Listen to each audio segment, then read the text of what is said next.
ஏழுமலை வேங்கடவன் அண்ணனான பெருமாளே, விண்ணகரில் வரமருளும் உப்பிலியப்பத் திருமாலே.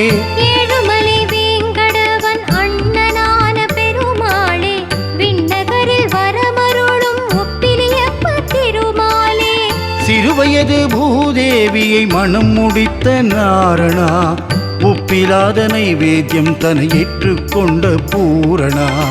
சிறுவயது பூமாதேவியை மனம் முடித்த நாரணா, உப்பிலாத நைவேத்தியம் ஏற்றுக்கொண்ட பூரணா.